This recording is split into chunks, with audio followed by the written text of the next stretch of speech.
bienvenue en direct pour ce temps de parole à la télévision, sur les réseaux sociaux, bref, partout. Vous ne pourrez pas nous rater, vous avez raison de nous écouter. On va parler évidemment ce matin, on va faire un retour sur la visite de Adrien Taquet. Et pour en parler, nous avons Issa Abdou qui est là. Bonjour. Bonjour Léonard Audier, bonjour Camar, je salue les Mahorais, nombreux, qui nous suivent ce matin, et avec, vous m'en voudrez pas, un clin d'œil appuyé pour la population de Lembeni Bandrélé. Évidemment, évidemment. Alors Issa Abdou, Adrien Taquet est reparti pour la Réunion, après donc 2 jours et demi intenses à Mayotte. Alors lors d'une allocution, le ministre a déclaré « Je salue le travail fait par le département et le vice-président Issa Abdou sur le schéma départemental de l'enfance et des familles, notamment sur les structures mises en place. » Et il incite à aller plus loin. Il a déclaré « L'État peut vous aider notamment sur la contractualisation en matière de stratégie de prévention et de protection de l'enfance. » On parle là du contrat de 80 millions d'euros auquel beaucoup de départements ont souhaité souscrire. Alors nous avons demandé au ministre pourquoi Mayotte ne faisait pas partie des départements choisis. Sa réponse fut que la demande n'avait pas été faite. Alors à ce propos, vous avez déclaré que, je vous cite, nous n'étions pas prêts à proposer un dossier finalisé. Est-ce que maintenant vous êtes prêts?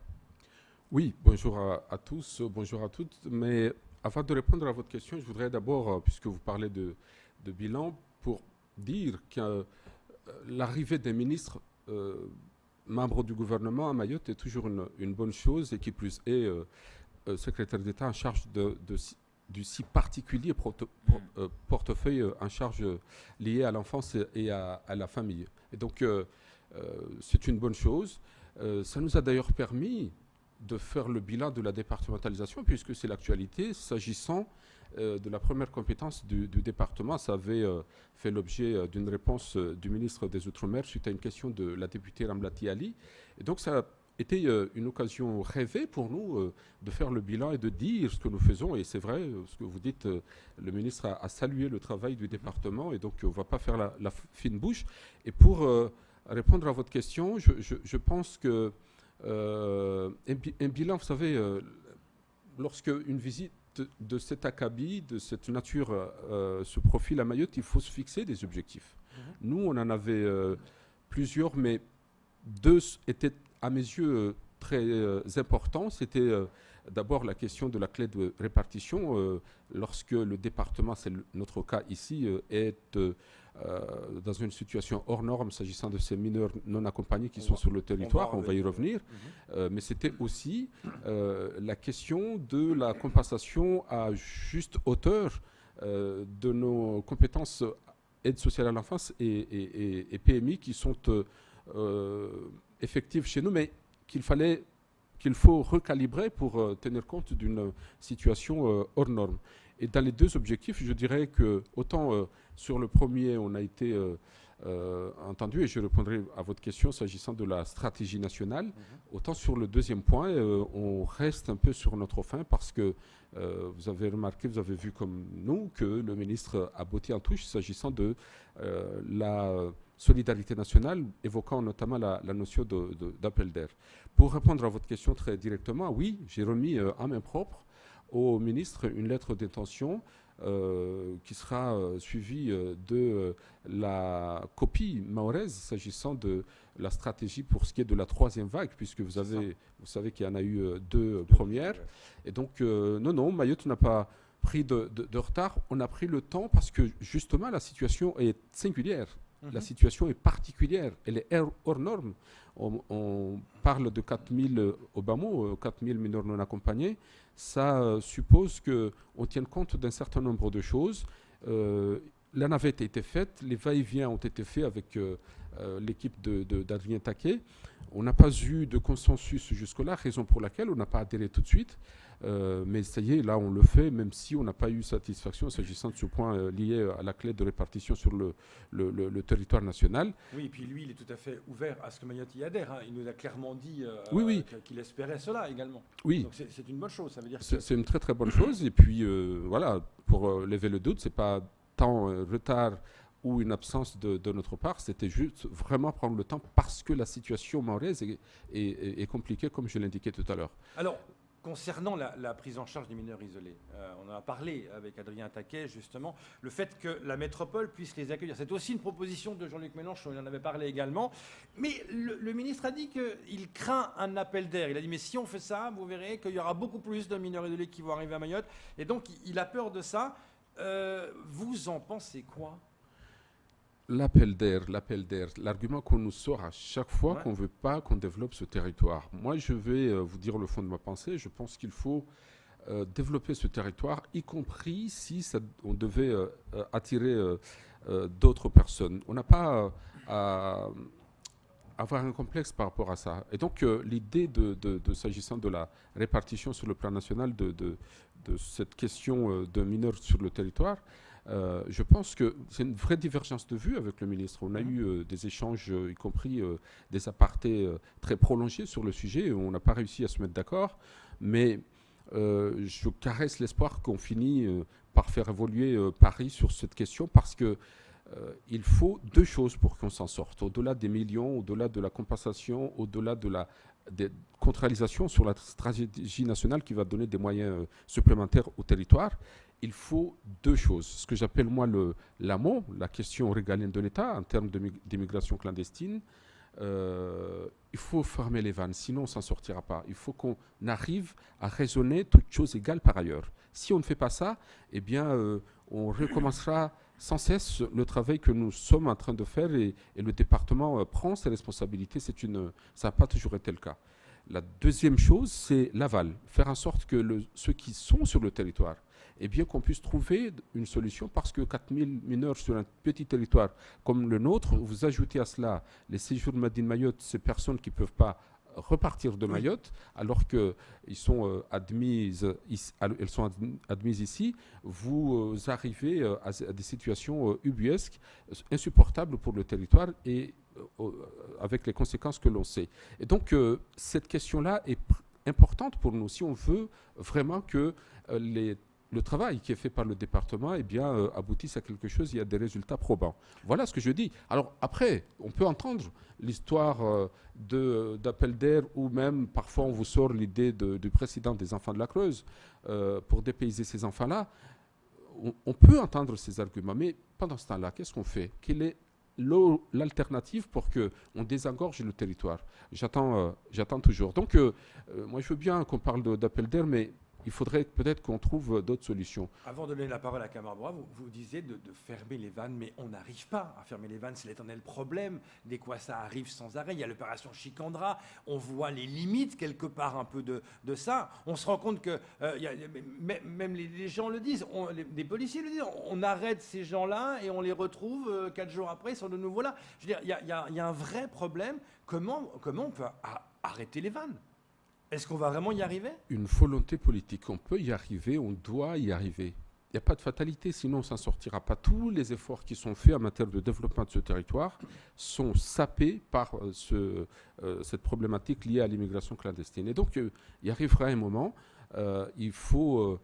je considère, moi, qu'on peut et on doit y arriver. C'est une volonté politique forte qu'il faut.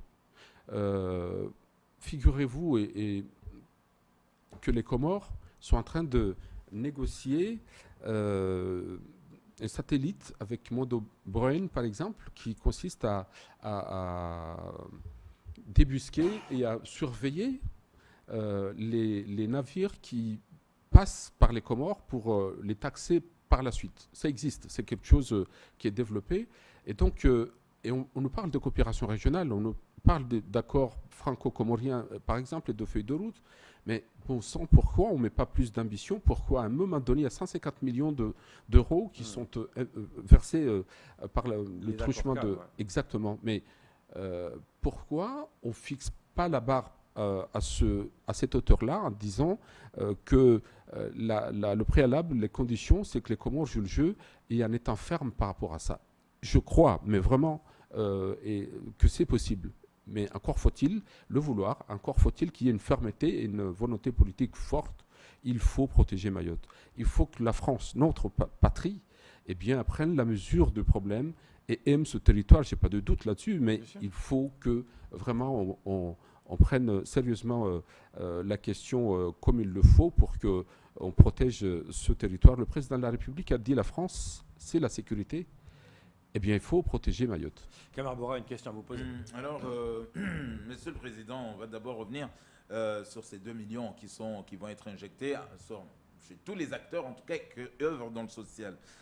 Moi, je le fais comprendre au ministre Adrien Taquet que nous avons eu une personnalité en France qui était réputée connaître aujourd'hui l'enfance, les familles et les droits, notamment Dominique Baudis, qui est venu à Mayotte plusieurs fois et qui à chaque fois nous a sorti un rapport. Sauf que l'arrivée d'un prochain ministre, on se retrouvait déjà avec un autre problème parce que le rapport était faussé par rapport à la dotation qu'on doit avoir.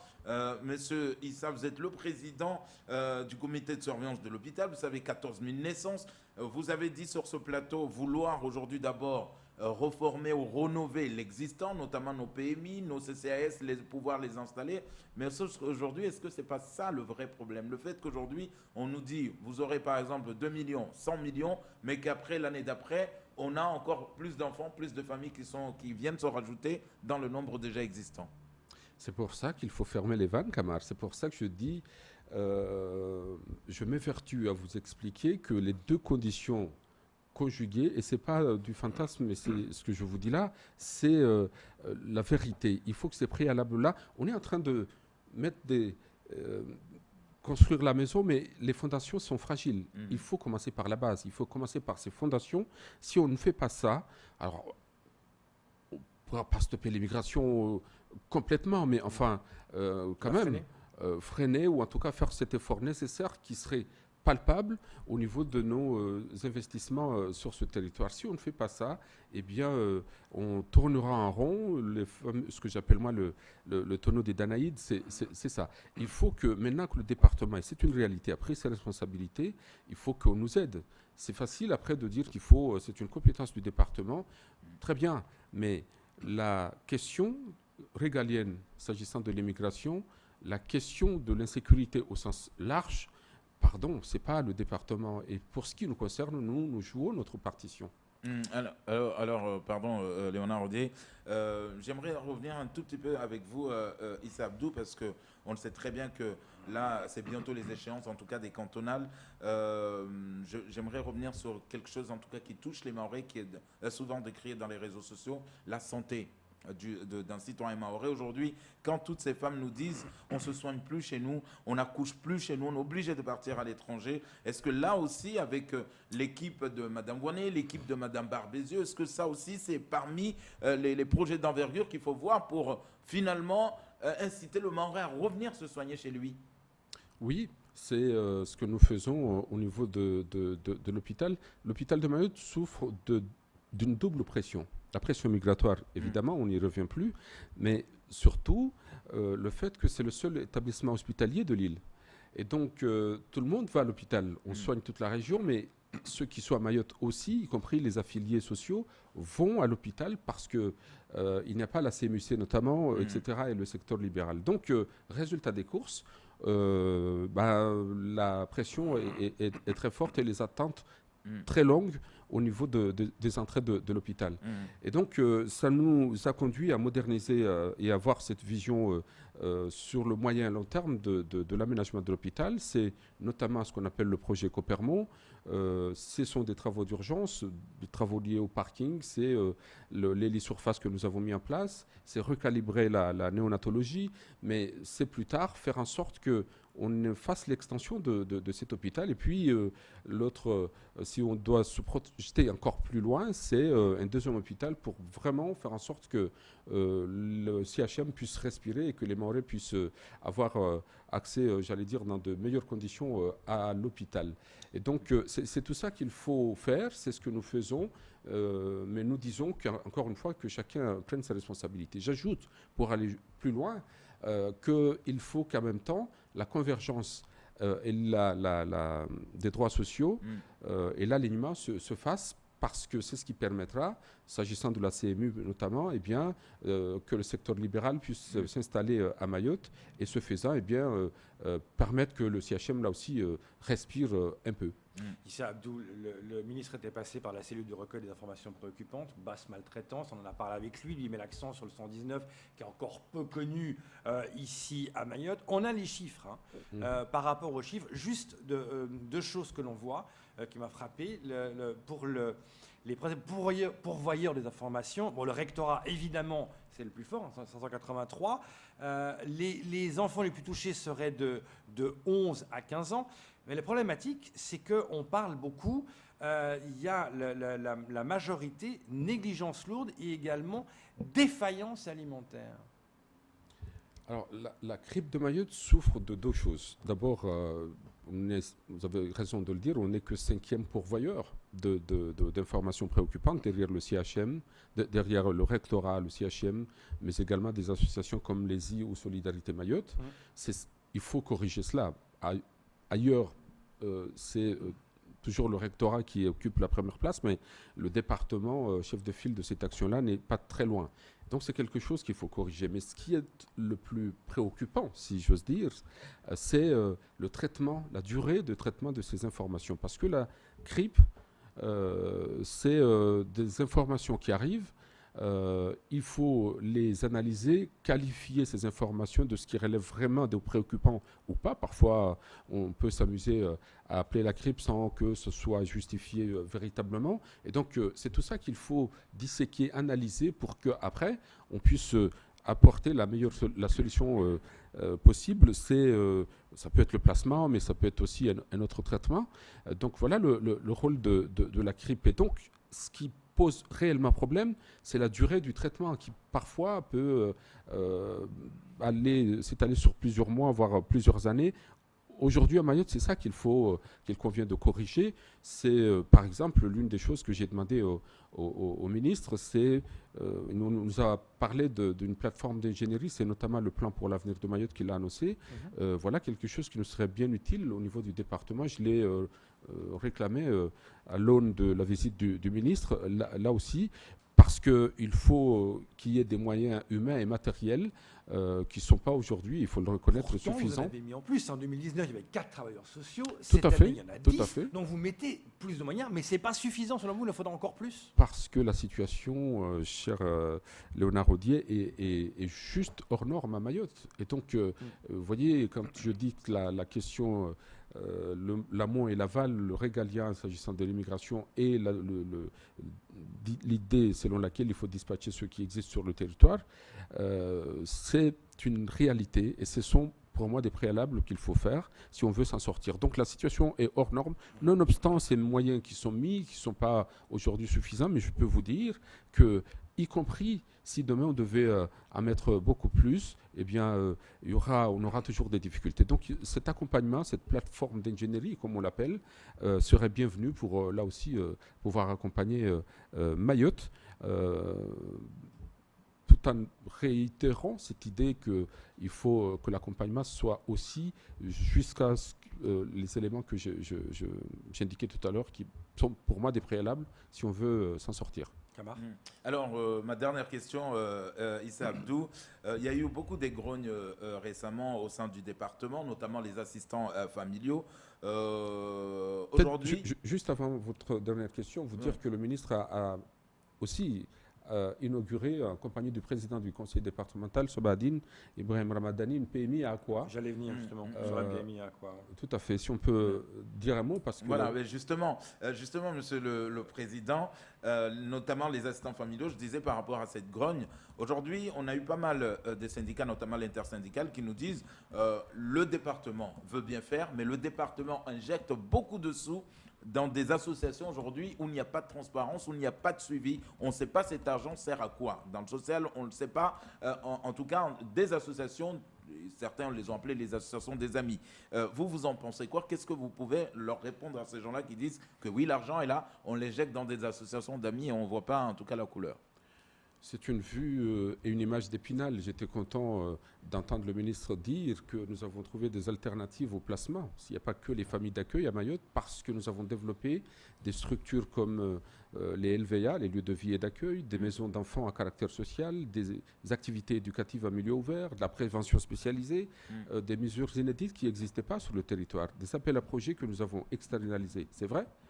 D'abord, des appels à projets, donc ça obéit à des règles strictes, mais surtout, ça donne une bouffée d'oxygène au département et au territoire, parce que ce sont des jeunes qui sont placés pendant ce temps-là dans des structures qui ne sont pas au niveau interne du département. Donc moi je suis très fier de ça, d'avoir permis d'abord avoir mis en place ces mesures de droit commun sur le territoire, et d'avoir permis, c'est vrai, des associations maorais de monter en gamme et d'exister et d'aujourd'hui s'en sortir. Voilà la réalité. Et si le ministre a dû le souligner, c'est parce que il fallait le faire, et ce sont des mesures qui vont dans le bon sens. On n'a pas à rougir de cela.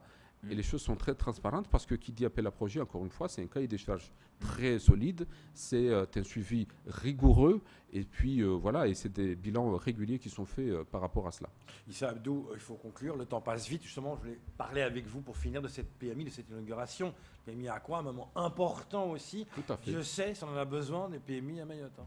Oui, et une promesse du début de la mandature qui a été tenue. Nous sommes arrivés en 2015 et l'IGAS avait fait un diagnostic sur le territoire qui a consisté à dire nous avons 22 PMI pour faire court. 5 d'entre elles seulement étaient aux normes, si j'ose dire. C'était celle de Porwani, celle de Wangani, celle de Sada, celle de Mtsamoulou et Pamandi. Les autres, les 17 autres, nécessitaient une rénovation, une reconstruction. C'est pour ça que nous avons lancé le chantier des 10 PMI de la mandature, et 4 aujourd'hui, et je suis très heureux de vous annoncer cela. Ce sont 25 millions qui sont mis sur la table, dont 11 millions des fonds FEDER, qui ont permis à 4 PMI qui sont aujourd'hui achevées. C'est celle de Bandélé, celle de Akwa que nous avons inaugurée, mais également celle de Kani et Kombani.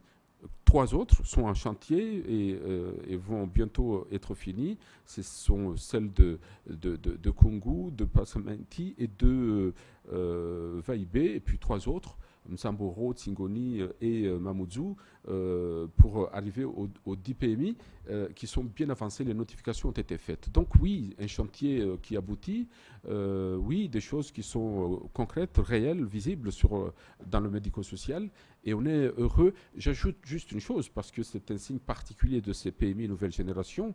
Il y a la Wi-Fi, des connexions modernes, mais également accessibles pour des personnes fragiles, je pense aux handicapés. Ce ne fut pas toujours le cas. Et puis des espaces beaucoup plus conséquents pour accueillir la population. Donc PMI nouvelle génération, une vraie boussole pour ce qui est du médico-social, des concrétisations qui sont aujourd'hui visibles. Je le dis parce qu'en début de mandat, on nous expliquait que ça aboutira jamais. Donc on est content, le président Sobadine et toute l'équipe. Et puis on voit que le ministre vous a félicité, on voit qu'il y a des avancées, que ça va venir être important. Et ça me va droit au cœur. Évidemment, oui, ça encourage. Ça encourage. Pour avancer, hein, ça c'est clair. Vous avez fait maintenant la demande, clairement, d'adhérer à cette 3e vague pour pouvoir bénéficier du plan qu'il a mis en place. Et puis, j'imagine que vous travaillez en sous-main des visites qui vont arriver. On parle de la visite du ministre des Outre-mer, on parle de la visite du ministre de l'Intérieur. Tout à fait. Il y a des choses qui sont prévues là. Hein. On est au boulot jusqu'au bout, même si vous parliez des cantonales tout à l'heure et de la campagne, mais nous on est vraiment au taquet, c'est un jeu de mots. On est vraiment au boulot jusqu'à la dernière minute de notre mandature, parce que les enjeux sont colossaux, parce que le médico-social est un élément important, c'est la première compétence du département. Donc on ne chôme pas, on est vraiment matin, midi et soir à la tâche pour que au service des Maorais, si j'ose dire. Donc beaucoup de choses sont en préparation, et notamment le prochain schéma, la prochaine mandature, les orientations de la prochaine mandature.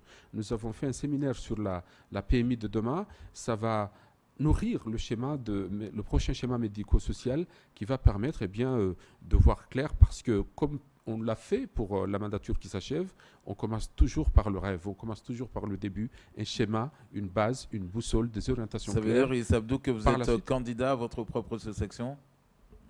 peut-être l'annoncer aujourd'hui officiellement. Est-ce que oui ou non, vous êtes candidat? J'allais le dire là. Alors, Oui, mais à ben Bandrélé voilà. et à Dembéni, en fait, on n'est pas candidat.